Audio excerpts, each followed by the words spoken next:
جو ہر سال 6 ستمبر کو یوم دفاع کے موقع پر ہوتی ہے، لیکن اس سال سیلاب کی وجہ سے اس تقریب کو ملتوی یا منسوخ کیا گیا تھا۔ لیکن اب جو ہے کہ جنرل قمر باجوہ کی ریٹائرمنٹ سے 2-4 روز پہلے اس تقریب کا کرنا اور پھر اس میں قمر باجوہ کا اس انداز میں ایک سیاسی خطاب کرنا جو ہے، یہ سمجھ میں آتا ہے کہ یہ شاید جنرل باجوہ صاحب کی اس تقریب کا پورا کانٹینٹ بھی دیکھا جائے، ایک طرف شہداء کو یقینی طور کے اوپر خراج تحسین پیش کیا گیا، لیکن اس میں سے ایک جنرل قمر باجوہ کی امیج بلڈنگ کرنے کی بھی کوشش کی گئی۔ اس میں وزیر دفاع نہیں تھے۔ عمومی طور کے اوپر یوم دفاع کی اور یوم شہداء کی جو تقریب ہوتی ہے اس میں پرائم منسٹر یا پریزیڈنٹ یا چیئرمین سینٹ، اس طرح سے ایک چیف گیسٹ ہوتا ہے، وزیر دفاع ہوتے ہیں، فیڈرل کیبنٹ کے ممبر ہوتے ہیں، تینوں مسلح افواج کے سربراہ ہوتے ہیں، chairman joint chief of staff committee ہوتے ہیں۔ لیکن اس تقریب میں یہ سب لوگ نہیں تھے، صرف آرمی چیف جو ہیں وہ موجود تھے۔ تو اس کا مطلب ہے کہ یہ صرف جی ایچ کیو کی ایک تقریب تھی جس کو ایک قومی تقریب کا نام دیا گیا، اور اس میں قمر باجوہ صاحب کی ایک امیج بلڈنگ کی کوشش کی گئی۔ دوسرا، اس میں قمر باجوہ صاحب نے اپنے خطاب میں خود بھی ذکر کیا کہ ہم نے مینڈیٹ سے بڑھ کر قومی خدمت کی، اور اس میں انہوں نے متعدد دیگر ممالک سے، دوست ممالک سے فائنینشیل مدد لینی ہو، قرض لینی ہو، یا گیس ایگریمنٹس ہوں، یا انٹرنیشنل ریکارڈڈ کیسز یا دیگر کیسز کا حوالہ دیا کہ اس میں ہم نے اپنا کردار ادا کیا۔ لیکن جو بیسک مینڈیٹ ہمیشہ سے جس کو قائد اعظم محمد علی جناح بانی پاکستان نے بھی کہا اور افواج پاکستان نے ہمیشہ اس کو اون کیا، جو کشمیر تھا، جنرل قمر جاوید باجوہ کے کاکول اکیڈمی میں جو ان کا خطاب تھا آخری، اس میں بھی اور اس میں بھی کشمیر کا ذکر کہیں نظر نہیں آیا۔ پھر تاریخی حقائق کے تناظر میں دیکھا جائے تو ایسٹ پاکستان کے مسئلے کے اوپر انہوں نے مورد الزام جو ہے سیاسی جماعتوں کو قرار دیا اور کہا جی اس میں فوج جو ہے اس کی ناکامی نہیں تھی، بلکہ یہ سیاسی ناکامی تھی جو مشرقی پاکستان کا سانحہ ہوا، اور انہوں نے اپنی اس کی جو لاجک ان کے قریب تھی وہ پیش بھی کی۔ لیکن شاید وہ حمود الرحمن کمیشن انہوں نے یا تو ان کی نظر سے نہیں گزری، یا انہوں نے اس کو پڑھا نہیں ہے، یا وہ جان بوجھ کر اس کو نظر انداز کر گئے۔ اور اگر یہ صرف محض سیاسی ناکامی تھی تو پھر حمود الرحمن کمیشن کی رپورٹ کے اندر جو سارے حقائق ہیں ان کو کیا سمجھا جائے؟ میرا خیال ہے کہ یہاں پر قمر جاوید باجوہ صاحب نے وہ ڈنڈی ماری ہے، اور وہ جو پولیٹیکل بلیک میلنگ پچھلے کچھ دنوں سے تقرری کے حوالے سے ہو رہی ہے، جہاں پہ ایک دوسرے کے اوپر کہیں ارشد شریف کے قتل کا الزام کسی پہ ڈالا جاتا ہے، کسی کے اوپر ان کے بیوی بچوں کے اثاثے لیک ہوتے ہیں، تو یہ جو شٹل کاک چل رہی تھی ایلیگیشنز کی، تو مجھے لگتا ہے یہ باجوہ صاحب کی جانب سے جاتے جاتے یہ اسی شٹل کاک کا ایک حصہ ہے، کیونکہ ہماری اطلاعات کے مطابق اس ساری سچویشن کے اندر جہاں پہ یہ شٹل کاک گیم کھیلی جا رہی تھی ایلیگیشن میں، جہاں ایک طرف سیاسی بیٹھک بھی ہو رہی ہیں، سیاسی مشاورتیں بھی ہو رہی ہیں، وہاں پہ جی ایچ کیو میں بھی ایک روز پہلے بڑی اہم ترین بیٹھک ہوئی، اور جہاں پہ کہا یہ جا رہا ہے کہ 6-7 سینئر ترین جو فوجی افسر ہیں انہوں نے قمر جاوید باجوہ صاحب سے ملاقات کی اور ان کو کہا کہ آپ کو بالکل ادارے کی جو ساکھ ہے اس کو برقرار رکھنے کے لیے، امیج کو برقرار رکھنے کے لیے، کریڈیبلٹی کو برقرار رکھنے کے لیے آپ کو بلیک میل ہونے کی ضرورت نہیں ہے۔ اگر آپ کے کوئی ایسٹس یا اس قسم کی چیزیں ہو رہی ہیں، پریشر ڈالا جا رہا ہے، تو ادارہ آپ کے ساتھ ہے، ادارے کو مضبوط کرنے کے لیے جو ہے ہم آپ کے ساتھ کھڑے ہیں، آپ کو بلیک میل ہونے کی ضرورت نہیں ہے اپائنٹمنٹ کے حوالے سے یا دیگر حوالوں سے۔ تو اس تناظر میں لگتا ہے کہ یہ شاید وہی ساری معاملات چل رہے ہیں۔ پھر رجیم چینج کے حوالے سے، نیوٹرلز پولیٹیکل رول کے حوالے سے انہوں نے وضاحتیں پیش کیں، وہ وضاحتیں آلموسٹ وہی تھیں جو D G I S I اور D G I S P R کی پریس کانفرنس میں نظر آ رہی تھیں۔ وہ ایک تسلسل تھا اس پولیٹیکل نیریٹو کا جو اس وقت پی ڈی ایم اور بالخصوص پاکستان مسلم لیگ نون کا ہے۔ D G I S P R کی پریس کانفرنس کے بعد ایک نون لیگ کے ہی پنجاب کے لیڈر نے، رکن اسمبلی نے بھی ٹویٹ بھی کیا تھا اور کہا تھا کہ ایک ہماری یہ بھی شرط تھی کہ یہ پریس کانفرنس کی جائے اور یہ نیریٹو بیان کیا جائے، لیکن شاید وہ نیریٹو اتنا کامیاب نہیں ہوا تھا۔ تو بعض لوگوں کا خیال ہے کہ ممکن ہے کہ اب صرف جنرل باجوہ صاحب ہی رہ گئے تھے، تو ان سے بھی یہ تقریر شاید کسی کی خواہش کے اوپر یہ کی گئی ہو اور وہ نیریٹو بلڈ کرنے کی کوشش کی گئی ہو، اور جہاں پہ کہا جا رہا ہے کہ بلیک میلنگ کی، پولیٹیکل بلیک میلنگ کی جو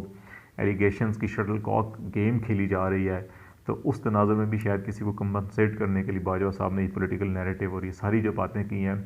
ان کو یہ دکھانے کے لیے کہ ہم نے آپ کے کہنے پر یہ بھی کر دیا، اب آپ جانیں، آپ کا پولیٹیکل کردار جانیں اور آپ کے مخالفین جانیں، تو ایک تاثر یہ بھی دیا جا رہا ہے۔ اس خطاب میں وے فارورڈ کے حوالے سے جو انڈیکیشن نظر آ رہی ہے، ایک پازیٹیو چیز بھی ہے کہ جنرل باجوہ صاحب یہ کہہ رہے ہیں کہ ادارہ جو ہے فوج وہ بھی اپنی اصلاح کا عمل اس نے شروع کر دیا ہے، اور سیاسی جماعتوں کو بھی اپنی غلطیوں سے سیکھنا چاہیے اور ایک دوسرے کو یہ برداشت کرنا چاہیے۔ یہ نہیں ہونا چاہیے کہ 2018 کے الیکشن میں اگر کوئی جیتا ہے تو اس کو سلیکٹڈ اور 2022 میں اگر تحریک عدم اعتماد کے نتیجے میں جو حکومت بنتی ہے تو اس کو امپورٹڈ کہا جائے، بلکہ آ کے اس انداز میں پڑھا جائے اور کہ پھر جو ہے کہ اس کو الیکٹڈ ہی تسلیم کیا جائے۔ اور بالخصوص اکنامک کرائسس کے تناظر میں انہوں نے یہ کہا کہ اس وقت ملکی حالات جو ہیں وہ اس قسم کے ہیں کہ جو سیاسی استحکام کے متقاضی ہیں، اور یہ اس وقت تک نہیں آ سکتا کہ جب تک سب مل کر جو ہے کہ ان حالات کو ٹھیک نہ کریں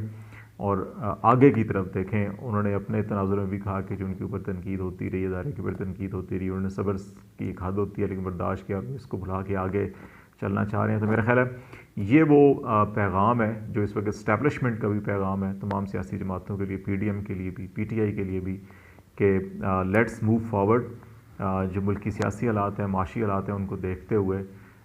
پی ڈی ایم کو بھی لچک کا مظاہرہ کرنا چاہیے، پی ٹی آئی کو بھی لچک کا مظاہرہ کرنا چاہیے اور درمیانی راستہ نکال کے الیکشن کروائے جائیں اور پھر ان الیکشن کو تسلیم کیا جائے۔ یہی میرا خیال ہے وہ پیغام ہے جو باجوہ صاحب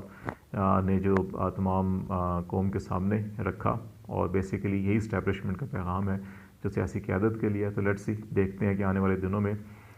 کیا تقرریاں ہوتی ہیں اور اس پیغام کے تناظر میں کیا پیش رفت ہوتی ہے۔ آپ کو اپڈیٹ کرتے رہیں گے۔ فی الحال خالد جمیل کو اجازت دیجیے، اللہ حافظ۔